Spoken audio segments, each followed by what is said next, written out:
الحمد للہ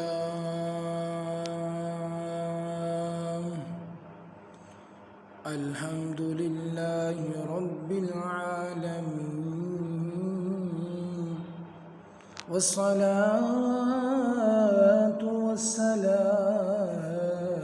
على سید الانبیاء والمرسلین اما بعد فاعوذ باللہ من الشیطان الرجیم بسم اللہ الرحمن الرحیم۔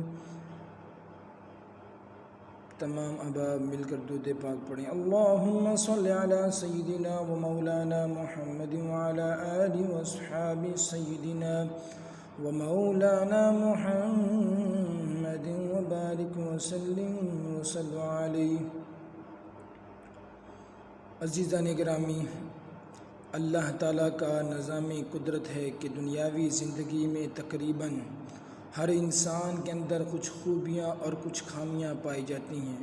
کوئی علم میں صاحب کمال ہے تو کوئی فن کی مہارت سے آراستہ ہے، کسی میں حسن ظاہر کی آرائش ہے تو کوئی حسن باطن کے نور سے منور ہے۔ اس طرح تقریباً ہر انسان میں کچھ نہ کچھ خامیاں بھی پائی جاتی ہیں۔ یہ بات تشویش نہ کہ ہم دوسروں کی خامیوں جبکہ اپنی خوبیوں پر نظر رکھتے ہیں۔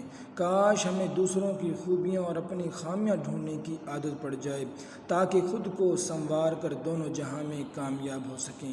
انسانوں میں صرف انبیاء کرام علیہم السلام کی ہی شان ہے کہ ان میں کوئی بھی قابل نفرت بات، کوئی بھی براوصاف اور خامی نہیں ہو سکتی، صرف خوبیاں ہی خوبیاں ہوتی ہیں۔ ارشاد باری تعالیٰ ہے، اللہ اعلم حیث یجعل رسالتہ، اللہ خوب جانتا ہے جہاں وہ اپنی رسالت رکھے۔ مفہوم یہ کہ اللہ تعالیٰ نے ازل میں عظیم ترین افراد کا انتخاب فرمایا، پھر انہیں ظاہری باطنی خوبیوں سے راستہ کر کے منصب نبوت سے سرفراز فرمایا۔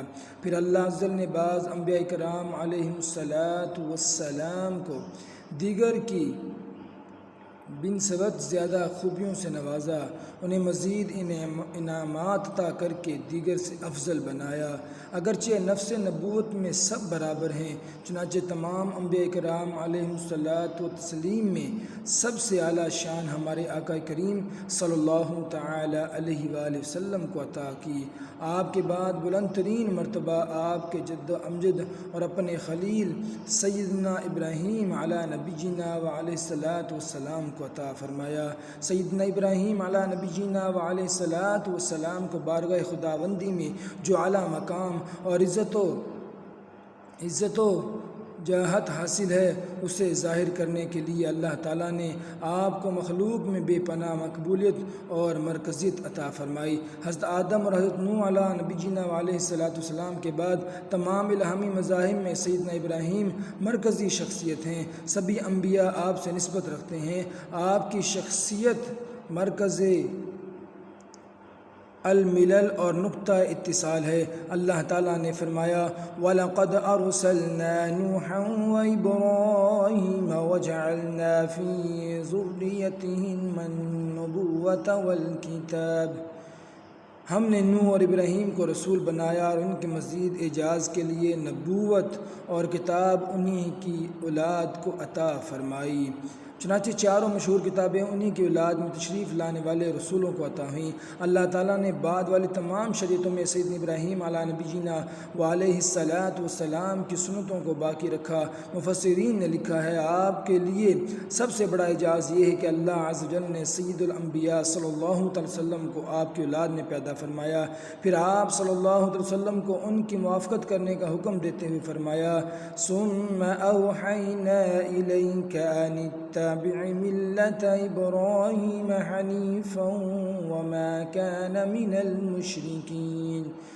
اے حبیب، ہم نے آپ کو عقائد اور دین کے اصول وہی عطا کیے ہیں جو ابراہیم کو عطا کیے تھے، تو آپ دین ابراہیمی کی موافقت کریں جو ہر باطل سے جدا تھے اور مشرک نہیں تھے۔ باری تعالیٰ پسند فرماتا ہے کہ اس کا قرب چاہنے والے اس کے خلیل علی نبینا علیہ السلام کے اسوہ اور پسندیدہ عادات کو اختیار کرے۔ ایک مقام پر فرمایا، قُلْ صَدَقَ اللَّهُ فَاتَّبِعُوا مِلَّةَ إِبْرَاهِيمَ حنيفا وما كان من المشركين۔ اے محبوب کہہ دیجیے اللہ نے سچ فرمایا، لہٰذا تم ابراہیم کے دین پر چلو جو ہر باطل سے جدا تھے اور وہ مشرکوں میں سے نہ تھے۔ قربانی، حج اور دیگر کئی احکامات انہی کے اوصاف حمیدہ کی خوبصورت یادگاریں ہیں۔ چنانچہ آج کے خطبہ میں سیدنا ابراہیم علیہ نبی جینا علیہ السلام کے اسمہ مبارک کے کچھ اہم نکات کا ذکر ہوگا۔ سیدنا ابراہیم علیہ نبی جینا علیہ السلام سے تعلق عہد رسالت مآب صلی اللہ تعالی وسلم میں بیک وقت یہود و نصارہ مشرکین مکہ اور حق پرست مسلمان اپنے آپ کو سیدنا ابراہیم علیہ نبی جینا علیہ السلام کی طرف منسوب کرتے تھے۔ آج بھی مختلف مذاہب کے لوگ خود کو آپ کو پیروکار قرار دیتے ہیں۔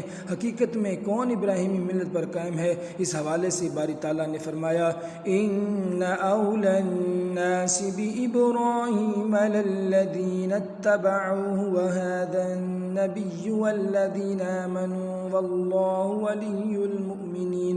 بے شک سب لوگوں سے ابراہیم کے زیادہ حقدار وہ ہیں جنہوں نے ان کے دور میں ان کی اتباع کی، اور یہ نبی خاتم النبیین صلی اللہ تعالی وسلم اور ایمان والے اور اللہ ایمان والوں کا مددگار ہے۔ گویا ارشاد فرمایا گیا کہ اے ابراہیم سے نسبت کا دم بھرنے والو، اگر تمہیں ان سے حقیقی نسبت جوڑنی ہے تو اس نبی مصطفیٰ صلی اللہ تعالی علیہ وآلہ وسلم کے قدموں سے وابستہ ہو جاؤ۔ ان کے ساتھ سب سے زیادہ تعلق انہی کا ہے اور پھر ان کی نسبت سے ان پر ایمان لانے والوں کا ہے۔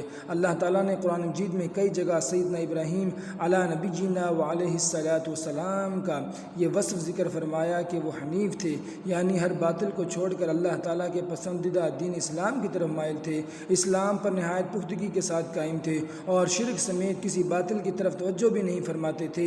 اسلام کے علاوہ کسی طرف ان کا میلان اور جھکاؤ بھی نہیں تھا۔ وہ تنہا ہر باطل کے مقابلے میں استقامت کے ساتھ کھڑے رہے۔ حق کے راستے میں انہیں طرح طرح کی مشکلات اور مصائب کا سامنا کرنا پڑا، مگر انہوں نے کبھی بھی باطل کے ساتھ کمپرومائز نہ کیا۔ تمام انبیاء کرام علیہم الصلاۃ و تسلیمات پیدائشی طور پر اللہ تعالیٰ کی معرفت رکھتے ہیں، یعنی وہ پیدا ہوتے ہیں ہی جانتے ہیں کہ ہمارا رب کون ہے، اس کے کیا اوصاف ہیں۔ ایک روز حضرت ابراہیم علیہ نبی جینا علیہ السلام نے اپنی والدہ سے پوچھا، میرا رب پرورش کرنے والا کون ہے؟ انہوں نے کہا میں۔ فرمایا تمہارا رب کون؟ انہوں نے کہا تمہارے والد۔ فرمایا ان کا رب کون ہے؟ ان پر والدہ نے کہا خاموش رہو۔ وہ اپنے شوہر سے کہنے لگے، جس لڑکے کے بارے میں مشہور ہے کہ وہ زمین والوں کا دین بدل دے گا وہ تمہارا ہی بیٹا ہے۔ وہ کیسا انوکھا منظر تھا جب خدائی کا دعویٰ کرنے والے نمرود اور اس کے تمام لشکروں کے سامنے سیدنا ابراہیم علیہ نبی جینا علیہ السلام تنہا نہایت جرت کے ساتھ دین کا پیغام دے رہے تھے۔ باری تعالیٰ نے فرمایا، أَلَمْ تَرَ إِلَى الَّذِي حَاجَّ إِبْرَاهِيمَ فِي رَبِّهِ أَنْ آتَاهُ اللَّهُ الْمُلْكَ إذ قال إبراهيم ربي الذي يحيي ويميت قال أنا أحيي وأميت قال إبراهيم فإن الله يأتي بالشمس من المشرق فأت بها من المغرب فبهت الذي كفر والله لا يهدي القوم الظالمين۔ اے حبیب، کیا آپ نے اس شخص کو نہیں دیکھا جس نے ابراہیم سے ان کے رب کے بارے میں اس بنا پر جھگڑا کیا کہ اللہ نے اسے بادشاہی دی تھی، جب ابراہیم نے فرمایا میرا رب وہ ہے جو زندگی دیتا ہے اور موت دیتا ہے۔ اس نے کہا میں بھی زندگی دیتا ہوں اور میں موت دیتا ہوں، جسے چاہوں پھانسی چڑھا دوں اور جسے چاہوں چھوڑ دیتا ہوں۔ ابراہیم نے فرمایا اللہ سورج کو مشرق سے لاتا ہے، سو اگر تجھے خدا ہونے کا دعویٰ ہے تو تو اسے مغرب سے نکال لا۔ تو اس کافر کے ہوش اڑ گئے اور اللہ ظالموں کو ہدایت نہیں دیتا۔ مختلف اوقات میں اپنے حق واضح کرنے کے لیے روشن دلائل دیے اور ہر باطل کو یوں للکارا کہ باطل پرستوں کو محسوس ہوا ہمارے چھوٹے مذاہب تب بھی باقی رہ سکتے ہیں جب ابراہیم کو راستے سے ہٹا دیا جائے۔ چنانچہ آپ کو ہر طرح سے ڈرانے کی کوشش کی گئی، آگ جلائی گئی، وطن چھوڑنا پڑا، مگر آپ ایسے حنیف تھے کہ کبھی باطل سے سودا نہ کیا۔ اقبال علیہ الرحمٰن نے کہا بے خطرہ کود پڑا آتش نمرود میں عشق، عقل تھی کہ محو تماشائے لبے بام ابھی۔ اس وقت عالمی سازش کے تحت یہ نظریہ پروان چڑھا جا رہا ہے کہ کسی کو بھی غلط مت کہو۔ یہ نظریہ تیزی سے پاکستان میں بھی مسلط کیے جانے لگا ہے۔ ہماری حکومتی عہدیدار بین المذاہب مہنگی کے نام پر غیر مسلموں کے مذہبی تہواروں میں شرکت کرتے ہیں۔ دارالحکومت میں ہندوؤں کے لیے مندر کی تعمیر شروع ہو چکی ہے۔ اس طرح کئی دیگر خرافات سامنے آ رہی ہیں۔ کفار چاہتے ہیں کہ اگر مسلمان اپنے نبی کا دین چھوڑتے نہیں تو کم از کم دین میں پختہ بھی نہ رہیں، مسلمانوں کے نظریات میں کفار کے طریقات سرایت کر جائیں۔ اقبال علیہ رحمہ نے کفر کی پالیسی بیان کرتے ہوئے کہا، اہل عرب کو دے کے فرنگی تخلیات، اسلام کو حجاج یمن سے نکال دو، اہل حرم سے ان کی روایت چھین لو، آہو کو مرعوزار ختن سے نکال دو۔ اس صورت میں سیدنا ابراہیم علیہ نبی جینا علیہ السلام کی حنیف اور باطل سے دوری ہمیں سبق دیتی ہے کہ بانی اسلام صلی اللہ علیہ وسلم کا دامن تھامنے کے بعد کسی دوسرے دین کے حق ہونے سے متعلق سوچنے کی بھی ضرورت نہیں۔ ارشاد ہے، یا ایھا الذین آمنوا ادخلوا فی السلم کافۃ ولا تتبعوا خطوات الشیطان انہ لکم عدو مبین فإن زللتم بعد ما جاءتكم البينات فاعلموا ان اللہ عزیز حکیم۔ اے ایمان والو، اسلام میں پورے داخل ہو جاؤ اور شیطان کے قدموں پر نہ چلو، بے شک وہ تمہارا کھلا دشمن ہے۔ اگر تم روشن احکام کے آنے کے بعد پھسل گئے تو جان لو کہ اللہ زبردست حکمت والا ہے۔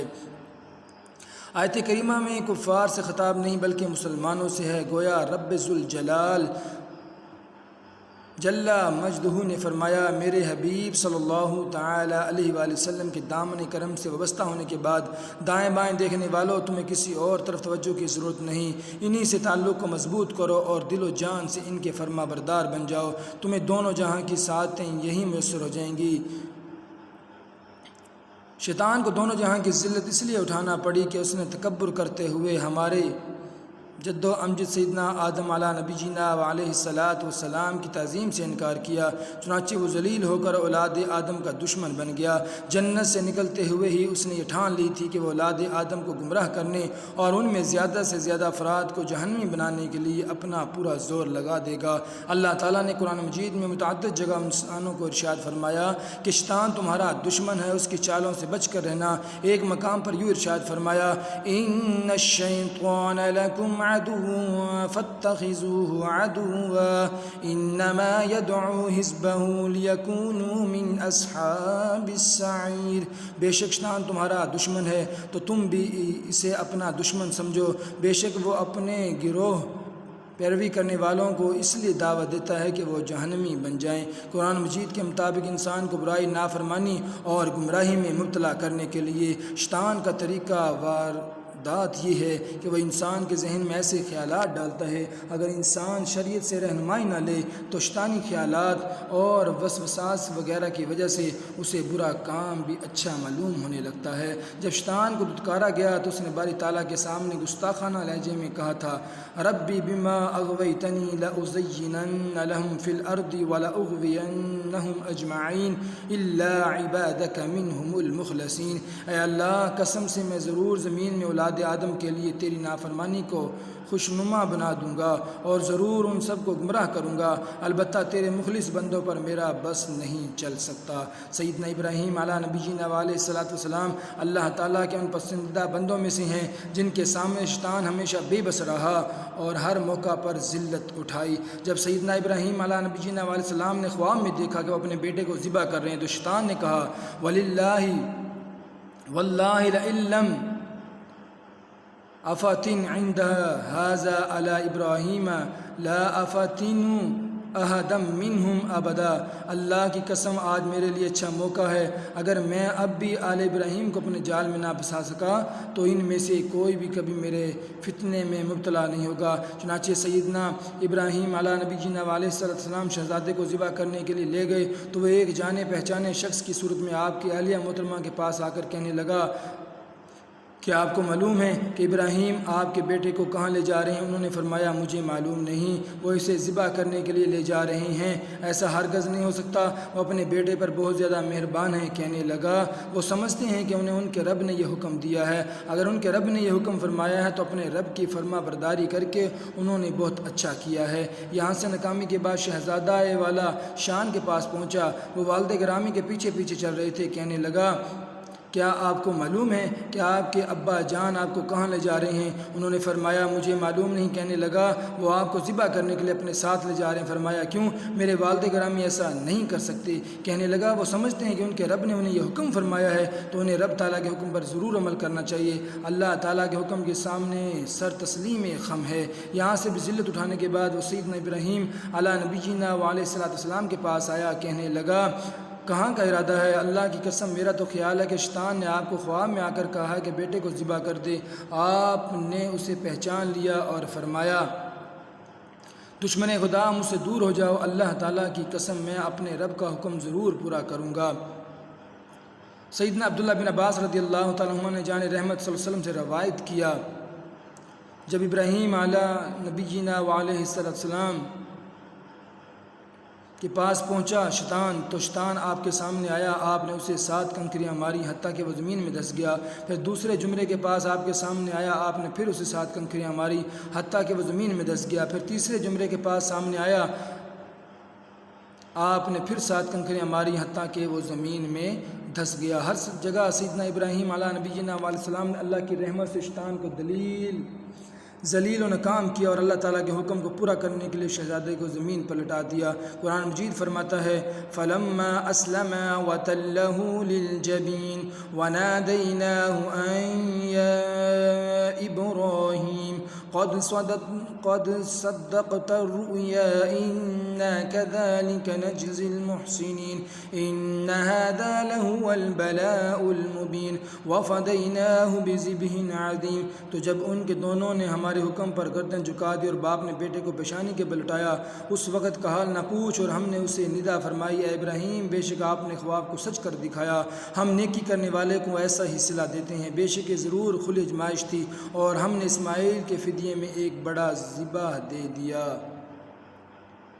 سیدنا ابراہیم علیہ نبینا علیہ السلام نے شیطان کو ذلیل کرنے کے لیے اسے 3 مقامات پر کنکریاں ماری تھی۔